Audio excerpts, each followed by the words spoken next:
जय श्री श्याम भक्तों, कैसे हैं आप सब भक्तों। आज है सावन मास की पुत्रदा एकादशी। सावन महीने में गुरुवार के दिन अगर एकादशी का व्रत आ जाए तो विष्णु भगवान की अति कृपा होती है। निसंतान को संतान प्राप्ति होती है और जिनके संतान हैं उनके कार्य में प्रगति होती है। ये व्रत तो वैसे फलाहार करके ही किया जाता है। सुबह संकल्प लिया जाता है, थोड़ा सा जल लेकर के। चावल नहीं खाते हैं लेकिन चावल का दान कर सकते हैं। शालिग्राम जी के ऊपर आप तुलसी दल चढ़ा सकते हैं। भगवान शिव की और भगवान विष्णु जी की अति कृपा हमें प्राप्त होती है।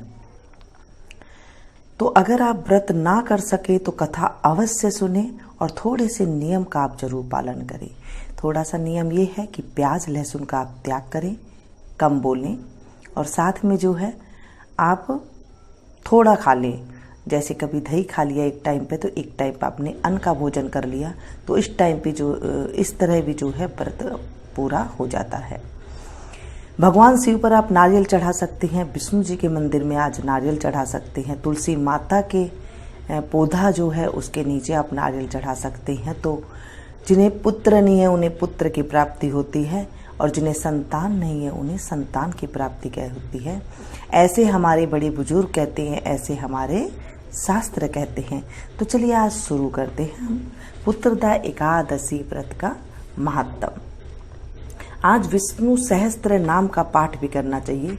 अगर नहीं कर सके तो उनका विष्णु सहस्त्र नाम का सुन लेना चाहिए। इससे भी हमें बहुत अपार सुख की प्राप्ति होती है। जिन्हें संतान नहीं होती उनसे संतान होती है। जिन्हें पुत्र नहीं है उन्हें पुत्र की प्राप्ति होती है और जिन्हें पुत्र है उनकी पुत्रों के काम में जो अड़चन है उन्हें उसे दूर होती है। बच्चों के जीवन में जो दिक्कतें होती है वो दूर होती है।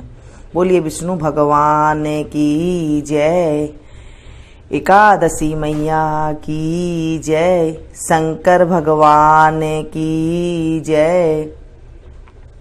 धर्मराज युधिष्ठिर बोले कि हे भगवान, अब आप मुझे श्रावण माह के शुक्ल पक्ष की एकादशी कथा सुनाइए। इस एकादशी का नाम तथा इसकी विधि क्या है सो सब कहिए। श्री मधुसूदन बोले कि हे राजन, अब आप शांति पूर्वक श्रावण माह के शुक्ल पक्ष की एकादशी की कथा सुनिए। इस कथा के श्रवण मात्र से ही वाजपेय यज्ञ का फल मिलता है। द्वापर युग के प्रारंभ में महिष्मति नाम की नगरी में महीजीत नाम का एक राजा पुत्रहीन था। वह सदैव चिंताग्रस्त रहता था। उसे वह राज्य दुखदायी प्रतीत होता था क्योंकि पुत्र बिना इस लोक और परलोक दोनों में सुख नहीं है। राजा ने पुत्र की प्राप्ति के बहुत यत्न किए परंतु वह निष्फल गए। जब वह राजा वृद्ध होने लगा तो उसकी चिंता भी बढ़ने लगी। एक दिन उस राजा ने प्रजा को संबोधन करके कहा कि ना तो मैंने अपने जीवन में पाप किया और न अन्याय पूर्वक प्रजा से धन एकत्र किया है, न मैंने कभी देवता और ब्राह्मणों का धन छीना है, ना किसी की धरोहर ली है। मैंने प्रजा को सदैव पुत्र की तरह पाला है। मैंने अपराधियों को पुत्र और बांधवों की तरह दंड दिए। मैंने कभी किसी से राग द्वेष नहीं किया। सबको समान माना है। इस प्रकार धर्मयुक्त राज्य करने पर भी मैं इस समय महा दुख पा रहा हूं। सो क्या कारण है? मेरी कुछ भी समझ में नहीं आ रहा है। राजा महीजीत की इस बात को विचारने के लिए मंत्रीगण आदि वन को गए वहां वन में जाकर उन्होंने बड़े बड़े मुनियों के दर्शन किए। उस स्थान पर वयोवृद्ध और धर्म के ज्ञाता महर्षि लोमस के पास गई। उन सब ने जाकर महर्षि को यथा योग्य प्रणाम किया और उनके सन्मुख बैठ गई। उनसे विनय करने लगे कि हे देव, हमारे अहोभाग्य हैं कि हमें आपके दर्शन हुए। इस पर लोमस ऋषि बोले कि ब्राह्मणों, आप लोगों की विनय तथा आपके सद्व्यवहार से मैं अत्यंत प्रसन्न हूं।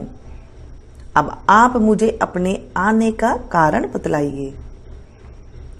मैं आपके कार्य को अपनी शक्ति के अनुसार अवश्य ही पूरा करूंगा, क्योंकि हमारा शरीर ही परोपकार के लिए बना है, इसमें किंचित मात्र भी संदेह नहीं है। लोमस ऋषि के ऐसे वचन सुनकर सब बोले कि हे महर्षि, आप हमारी समस्त बातों को जानने के ब्रह्मा से भी अधिक हैं। महिष्मती नाम की पुरी में एक महाजीत नाम का एक धर्मात्मा राजा है। वह प्रजा का पुत्र की तरह धर्मानुसार पालन करता है, परंतु फिर भी पुत्रहीन है। इससे वह अत्यंत दुखी रहता है। हम लोग उस राजा की प्रजा हैं, क्योंकि प्रजा का यह कर्तव्य है कि राजा के सुख में सुख माने और उसके दुख में दुख माने। हमको उनके पुत्रहीन होने का अभी तक कारण प्रतीत नहीं हुआ। अब जब से आपके दर्शन करे हैं, हमको पूर्ण रूप से विश्वास है कि हमारा कष्ट अवश्य ही दूर हो जाएगा। अतः आप हमको राजा के पुत्र होने का उपाय बतलाइए। इस पर लोमस ऋषि ने एक क्षण के लिए नेत्र बंद किए और राजा के पूर्व जन्मों का विचार करने लगे। विचार करके बोले कि हे ब्राह्मणों, यदि राजा पिछले जन्म में अत्यंत निर्धन था तथा बुरे कर्म किया करता था, एक गांव से दूसरे गांव में घूमा करता था, एक दिन जेठ मास के शुक्ल पक्ष की द्वादशी के दिन, जो कि 2 दिन से भूखा था, दोपहर के समय एक जलाशय पर पानी पीने गया। उस समय की ब्याही हुई प्यासी गो जल पी रही थी। राजा ने उसको प्यासी ही हटा दिया और स्वयं जल पीने लगा। हे ब्राह्मणों, इसलिए राजा को यह दुख भोगने पड़ रहे हैं। एकादशी के दिन भूखा रहने से उसको राजा होना पड़ा और प्यासी गो को हटाने से पुत्र का वियोग का दुख भोगना पड़ा। इस पर सब लोग बोले, हे महर्षि, शास्त्र में ऐसा लिखा है कि पुण्य से पाप नष्ट हो जाते हैं, इसलिए कृपा करके आप राजा के पूर्व जन्म के पाप नष्ट होने का उपाय बतलाइए, क्योंकि इस पाप के क्षय होने से पुत्र रत्न की उत्पत्ति होगी। ब्राह्मणों के ऐसे वचनों को सुनकर लोमस ऋषि बोले, हे ब्राह्मणों, यदि श्रावण माह की शुक्ल पक्ष की पुत्रदा एकादशी को तुम सब लोग व्रत करो और रात्रि को जागरण करो और उस व्रत का फल राजा को प्रदान कर दो, तो तुम्हारे राजा के पुत्र रत्न पैदा होगा। मंत्रियों सहित समस्त प्रजा महर्षि लोमस ऋषि के वाक्यों को सुनकर प्रसन्नता पूर्वक अपने नगर को वापस आई। उन सब लोगों ने श्रावण माह के शुक्ल पक्ष की पुत्रदा एकादशी को लोमस ऋषि की आज्ञा अनुसार विधि पूर्वक व्रत किया और द्वादशी को उसका फल राजा को दिया। उस पुण्य के प्रभाव से रानी ने गर्भ धारण किया और 9 महीने पश्चात उसके एक अत्यंत तेजस्वी पुत्र रत्न उत्पन्न हुआ। हे राजन, इसलिए इस एकादशी का नाम पुत्रदा पड़ा। जो मनुष्य पुत्र रत्न को प्राप्त करना चाहते हैं उन्हें इस एकादशी का विधि पूर्वक व्रत करना चाहिए। इस व्रत के प्रभाव से इस लोक में सुख और परलोक में स्वर्ग मिलता है।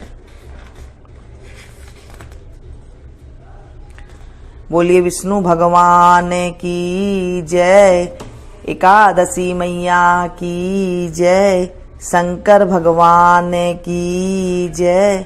इस तरह कथा को पढ़ने के बाद जल को आप या तो तुलसी जी की क्यारी में डाल दें या फिर आप सूर्य भगवान को अर्घ दे सकते हैं। मंदिर में जाकर पंडित जी को फल